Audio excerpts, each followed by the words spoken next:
Hello मैत्रिणींनो, कशा आहात सगळ्याजणी? मस्तच असणार आहात.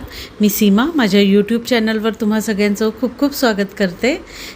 आता मी आलेली आहे एका नॉवेल्टी स्टोअरमध्ये, म्हणजे जनरल स्टोअर आहे हे. इथे कानातले, टिकल्या वगैरे असं बरंच काही मिळतं. तर फार वर्षांनंतर मी ह्या दुकानामध्ये गेलेली आहे. ॲक्च्युली घराच्या बाहेर पडली होती कांदे आणण्यासाठी, आणि मग हे दुकान दिसलं तर म्हटलं चला बघूया इथे पूर्वीसारखेच कानातले इथे मिळतात का. पण नाही, आत्ता काही त्यांच्याकडे तेवढा काही स्टॉक नव्हता. पूर्वी खूप छान छान कानातले असायचे आणि मी भरपूरसे घेतलेसुद्धा आहेत त्यांच्याकडून दागिने. पण आणि ते इतके चांगले टिकलेत ना, अजूनही ते तसेच्या तसे आहेत. त्यामुळे मग बघायला गेली होती, पण आत्ता ह्यावेळेस काही त्यांच्याकडे एवढा स्टॉक नव्हता. तरी थोडंसं जे काही किडूक मला आवडलं ते मी घेतलेलं आहे, आणि जे काही घेतले ते मी घरी गेल्यावर तुम्हाला दाखवीनच. तर आत्ताच मी आलेली आहे घरी, आणि आणायला गेलेली काय आणि घेऊन काय काय आली बघा. तर असंच होतं माझ्यासोबत. ॲक्च्युली ज्या दुकानात मी गेलेली ना, जे दुकान तुम्हाला मी दाखवलं, तिथे मी जवळजवळ ना 15-16 वर्षानंतर गेली असेल त्या दुकानामध्ये. तर तेव्हा मी घेतलेले 15-16 वर्षापूर्वी कानातले जे वगैरे घेतलेले ना त्यांच्याकडून, ते अजूनही जसेच्या तसे आहेत. खूप छान कानातले मिळायचे त्या दुकानामध्ये. आता मी गेलेली त्या दुकानात, तिथून हे असे मस्त कानातले घेतले. तसे हुप्स हवे होते मला, तर हे हुप्स घेतलेत. हे असे कानातले घेतलेत, ते पण खूप सुंदर आहेत. परत हा एक क्लिप घेतलाय, हा आवडला म्हणून तो घेतला. परत हे असे 2 क्लिप घेतलेले आहेत. हे असे मस्त चाफ्याची छोटी छोटी फुलं आहेत त्याच्यावर. तर असे कधीतरी असे आंबाड्या भोवती वगैरे असे लावायला छान वाटतील ना, म्हणून मग घेतले. जास्त काय नाही. आणि टिकलीचं पॉकेट घेतलंय, ते एक असं कधी साडी वगैरे नेसली का टिकली लागते ना. अजून हे कानातले घेतले, हे पहा किती सुंदर आहेत. असे मस्त डँगलिंग 3 असे डँगलर्स आहेत त्याला. तर मला आवडले. ऍक्च्युली त्या दुकानाची मुलगी होती ना, तिने घातलेले. तर म्हटलं अगं तू घातले, ते मला खूप आवडले, तसे आहेत का, तर मला मिळाले. आवडले तर घेतले. तिने मला शोधून दिले. एकच राहिला होता पीस, मला मिळाला तो. तसं सगळं घेऊन आलेली आहे. बाहेर पडली होती कशाला, तर कांदे घ्यायचे होते मला, आणि ज्वारीचं पीठ संपलं होतं, तर ते घेण्यासाठी. तर ते सुद्धा आणलंय. कांदे पण आणलेत, ज्वारीचं पीठ, आणि हे आपलं काय म्हणतात, इंद्रायणी तांदूळ घेतलाय.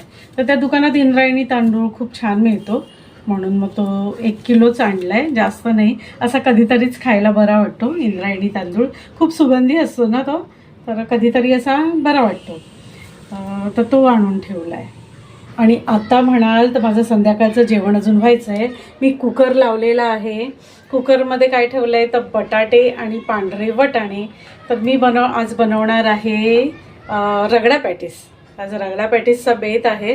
तर चिंचेचं पाणी, आणि काल ना पुदिन्याची चटणी अशी छानशी करून ठेवलेली, तर ती चटणी होती. तर म्हटलं चला आज ती उरलेली आहे ती ह्याच्यात वापरता येईल. आणि बटाटे पण होते बरेच दिवस, आता जरा थोडे नरम पडायला सुरुवात जस्ट झाली होती.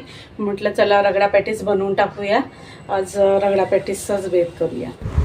तर आता सगळ्यात पहिले ना, सगळं सामान पहिले मी जागेवर ठेवून देते. कारण का म्हणजे माझी ही सवयच आहे, काही सामान वगैरे आणलं ना का ते तसंच नाही टाकत. पहिले सगळं सामान त्यांचं जागच्या जागी गेलं ना का मग मला काम करायला बरं वाटतं. इथे हॉलमध्ये जरी सोफ्यावर काही पडलं असेल ना, तरी मला तिथे किचनमध्ये काम करायला जमत नाही. म्हणजे काय माहिती माझा हा प्रॉब्लेम आहे का माझी चांगली सवय आहे, माहिती नाही. पण ॲक्च्युली चांगलीच सवय आहे ही, की मला गोष्टी ना जागच्या जागीच लागतात. आता ही माझी पर्स पण बघा, पिशवी अशी पर्ससारखी दिसते. अशी फोल्ड होते मस्तपैकी, आणि झिप लावली का अगदी त्याची छोटीशी पर्स होऊन जाते. आणि ही पण अशी पिशवी आहे ना, फोल्ड केली आणि त्याच्या एका पॉकेटमध्येच त्याला अटॅचच छोटं पॉकेट आहे, त्याच्यामध्ये टाकलं का हे असे मस्त कॉम्पॅक्ट होऊन जातं, आणि मग त्या पर्समध्ये ठेवायला पण बऱ्या पडतात. चला आता किचनमधलं काम, बाकी सगळं तर सामान लावून झालं आहे माझं. डाळिंबसुद्धा सोलणार आहे. हे डाळिंबसुद्धा वापरेन, म्हणजे वरून थोडंसं घालीन, छान लागेल है की नाही.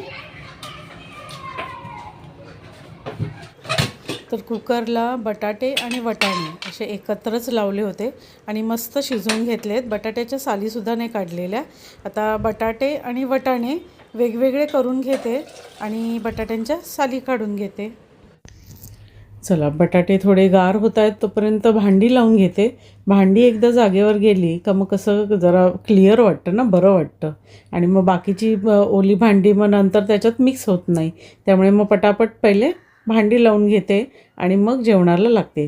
तर होता होईस तर जेवढी किचनमध्ये असताना ज्या रूममध्ये मी आहे तेव्हा रूममधली जेवढी कामं होतील तेवढी मी करत असते. तर आता किचनमध्ये आहे तर किचनमधलं सगळं काम आवरून टाकणार. तर आता हळद घालते मी वाटाण्यांमध्ये आणि मसाला घातला आहे. मिरची नाही घातली आहे, मिरची पण घालतात, पण मी मसाला घातला आहे. जेवढं तिखट हवं आहे तेवढा मसाला घालायचा आहे. थोडंसं हिंग घातलं आहे. वाटाणा कसा पोटाला बाधतो ना, त्यामुळे मग हिंगसुद्धा घातला आहे आणि मीठ घालून घेतलं आहे. आणि आता ते ठेवलं आहे उकडायला.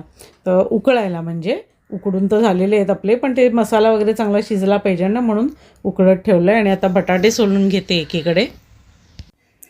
आता हे सोललेले बटाटे स्मॅशरने असे चांगले स्मॅश करून घेतलेले आहेत. म्हणजे जरासुद्धा जाड राहता कामा नये, चांगला एकजीव करून घ्यायचा बटाटा.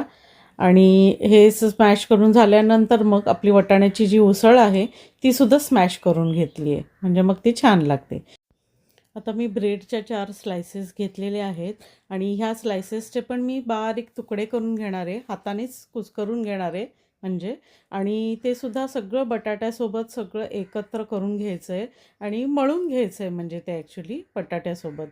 तर ब्रेडच्या स्लायसेस घालणं ह्याच्यामध्ये अनिवार्य आहे, कारण का ब्रेडच्या स्लायसेसमुळे काय आहे ना, बटाट्याला चांगलं बाइंडिंग येतं आणि मस्त खुसखुशीत तळले जातात त्या पॅटीसनंतर. आता ह्या बटाट्याच्या मिक्सचरमध्ये थोड्याशा मिरच्यासुद्धा बारीक करून घालणार आहे मी, थोडासा तिखटपणा येण्यासाठी. म्हणजे मग आपल्या टिक्कीज छान लागतात. आणि अर्धा लिंबूसुद्धा पिळून घेतलेला आहे त्याच्यामध्ये. आता ह्या मिक्सचरमध्ये थोडंसं हळद, मीठ असं घालून हे परत सगळं एकजीव करून घ्यायचं आहे आणि मग त्याचे पॅटीज वळायचे आहेत.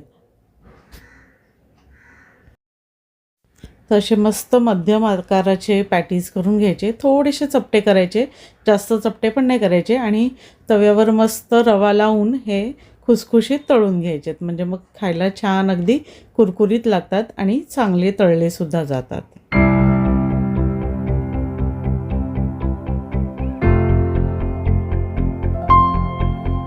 चिंचेचं पाणीसुद्धा करून ठेवलेलं आहे. आता चिंचेमध्ये ना ॲक्च्युली घालायचं असतं खजूर, पण खजूर नाही आहे माझ्याकडे, संपला आणि मी आता आणायलासुद्धा विसरली. त्यामुळे मी आता ही गुळाचा पाक घालते. तर हा रेडी गुळाचा पाक मी आणला होता मागे, डीमार्टमध्ये आला होता, तिथूनच घेतला होता. तसा रेडी गुळाचा पाक आहे बघा. तर हा सुद्धा तितकाच चांगला लागतो आणि छान घट्ट अशी चटणी तयार होईल आपली. तर ही चटणीसुद्धा तयार करून घेते. परत ही माझी पुदिन्याची चटणीसुद्धा फ्रीजमध्ये तयार होती. ह्याच्यामध्ये ना मी आता थोडासा पाणीपुरी मसाला ॲड करते, म्हणजे मग छान लागेल. म्हणजे ते भैया लोकांकडे कसे गाडीवर मस्त पाणीपुरीचं पाणी वगैरे घालतात ना ते त्याच्यावर, त्यामुळे छान लागतं. तर आपण त्या पुदिन्याच्या चटणीमध्येच पाणीपुरीचा मसाला ॲड करूया असं मला वाटतं. तर साईड बाय साईड मी हे पॅटीस आता तयार झालेत. इथे मी तवा ठेवला आहे, मस्तपैकी खरपूस असे तव्यावर भाजून घेते. आणि हा कांदा कोथिंबीरसुद्धा चिरून ठेवलं आहे मी. आणि आता एक ना डाळिंबसुद्धा मी मस्त सोलून घेणार आहे. आता हे तळून वगैरे ठेवते पॅटीस वगैरे आणि मस्त बाहेर फॅन खाली बसते टी व्ही बघत बघत डाळिंब सोलून घेणार आहे. तोपर्यंत हर्षद पण येईल आणि राजसुद्धा येईल. राज गेला आहे जिमला, हर्षद ऑफिसमधून अजून आलेला नाही आहे. तर तोपर्यंत माझं हे तळून होतील आणि आल्यावर ती लोक आल्यानंतर मग पाहिजे तर मला थोडा वेळ तवा असं गरम केला ना तर ते गरमसुद्धा होऊन जातील. आणि मीनवाईल समजा आलेच तर चांगलंच आहे, होऊनच जाईल.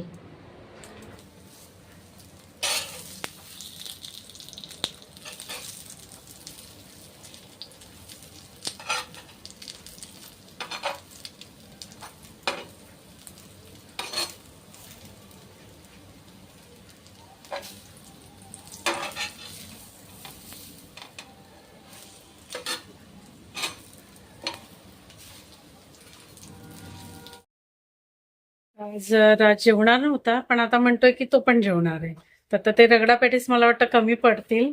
तर आता मी थोडंसं ना फ्रूट सलाड निदान थोडंसं फ्रुट्स वगैरे खाल्ले तरी पोटभरीचं होऊन जाईल. तर ही माझी बोट अशी फ्रुट्सनी भरलेली आहे. तर त्याच्यातले ऍपल आणि डाळिंब काढते एक दोन, आणि हर्षदला येताना केळी पण आणायला सांगितली. म्हणजे मग असं एक सलाड होऊन जाईल, डाळिंब, ऍपल आणि केळी. तसं सलाड बनवून टाकते मिक्स फ्रूटचं. बघू त्याच्यावर मिल्क मेड वगैरे काहीतरी घालेन आणि मग खाऊ आम्ही ते. तर आता हर्षद सुद्धा आलेला आहे घरी. आणि हर्षदला मी सांगितलेलं केळी घेऊन ये, तर तो बघा कच्ची केळी घेऊन आलाय. का रे कच्ची केळी का आणलीस? अरे पण मला काय माहिती, नेहमी सारखं तू म्हणते केळी घेऊन ये म्हणजे कच्ची. मी फ्रूट सलाड साठी त्याला कळलं नाही, म्हणजे फ्रूट सलाड करणार आहे मी नाही बोलली ऍक्च्युली, म्हणून त्यांनी कच्ची आणली. ठीक आहे, आता मी राजला सांगते तू तरी आणेल, घेऊन येईल. तर तू केळी आणि आज अगदी चक्क वेफर्स वगैरे घेऊन आलाय. अरे हो, उद्या तुझा उपवास नाही का, म्हणून घेऊन आलाय. तरी म्हटलं आज वेफर वगैरे कसे. मग साबुदाणा खिचडी नको तुला उद्या? चालेल चालेल ना, साबुदाणा खिचडी पण करू ना. हा तेच हा, एक घेऊन जा. आणि ते खट्टा मिठा वेफर आहे ते राजला, हा मला पण आवडतात आणि राजला सुद्धा आवडतात, त्यामुळे मग राहू दे. ऍक्च्युली हे असं चटरपटर ना आम्हाला सॅटर्डेला लागतं. सॅटर्डेला जरा काही मूवी बघता बघता असं खायला चटरपटर काहीतरी लागतं. सॅटर्डेला आम्ही जातो जराशे थोडं. तर आता टीव्हीला मस्त साड्या दाखवतायत. पुण्याला आहे पण छान आहेत ना साड्या, खूप सुंदर आहेत साड्या. मग कधी जायचं पुण्याला? जाऊया. कधी कधी म्हटलं मग? वेळ मिळेल. वेळ मिळेल तेव्हा, आणि वेळ काय कधी मिळत नसतो ना. काढून टाकतोय वेळ काढू. वेळ वेळ काढून जाऊया. खूप सुंदर साड्या आहेत बघ ना, मस्त मस्त. ह्याच्या आधी तर अजून छान होत्या, मला त्या आवडल्या. त्यातल्या म्हणजे 2-3 मला खूप आवडल्या, छान आहे. आता राज आला का आपण जेवायला बसूया, मग खायला बसूया. कारण का ते असं जरा लिमिटेड एडिशन मध्ये झालेलं आहे सगळं. कारण की यांनी आयत्या टायमाला मला सांगितलं तुम्ही जेवणार आहे. तर आपण म्हणून मग फ्रूट सलाडचा घाट घातला. म्हटलं फ्रूट सलाड बनवू म्हणजे तेवढंच पोटभारीचं होईल ना. बरं झालं. तेच, तुला आवडतंच फ्रूट सलाड. चला मग मी तोपर्यंत टेबल रेडी करते, राजला फोन करते, त्याला बोलवून घेते, केळी पण सांगते त्याला आणायला. हा चला जेवायला बसू. केले मी गरम पॅटीस. हो हो, चांगले गरम केले. पहिले 2च वाढू ना तुला? हो.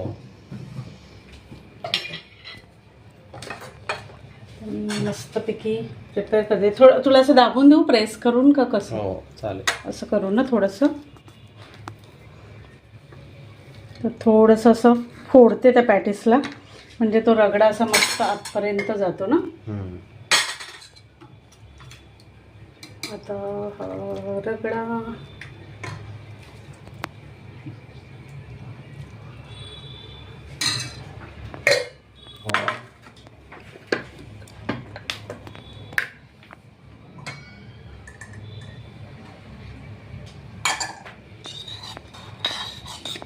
गोड चटणी,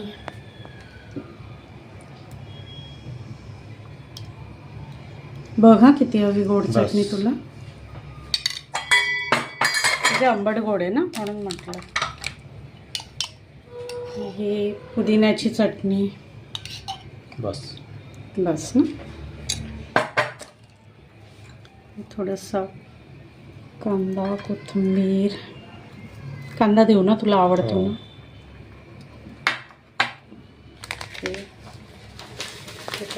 थोडीशी नायलॉन शेव.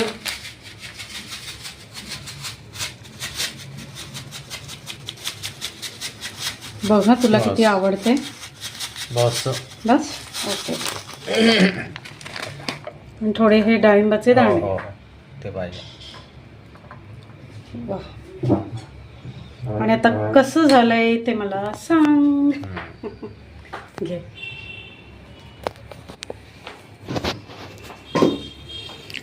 खाऊन बघ कसं झालंय मला सांग.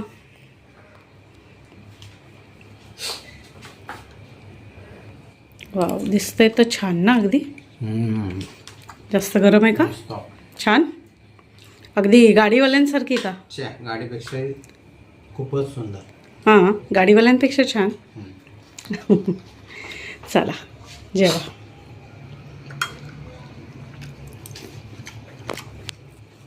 तर मी माझं पण बनवून मजा देते. मजा आली.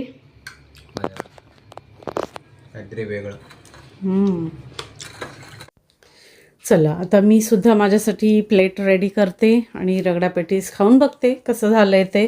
तर मैत्रिणींनो, माझा हा व्लॉग कसा वाटला ते मला सांगायला विसरू नका. आणि तुम्हीसुद्धा असे रगडा पॅटीस करत असालच तर तुम्ही कशा प्रकारे बनवता ते सुद्धा मला करून सांगा. आणि तुम्हाला मी बनवलेले रगडा पॅटीस कसे वाटले ते सुद्धा कमेंट करून सांगा. चला तर मग भेटूया माझ्या पुढच्या व्हिडिओमध्ये. हा व्हिडिओ आवडला तर लाईक, शेअर आणि सबस्क्राईब करायला विसरू नका. तर भेटूया माझ्या पुढच्या व्हिडिओमध्ये. तोपर्यंत bye bye and take care.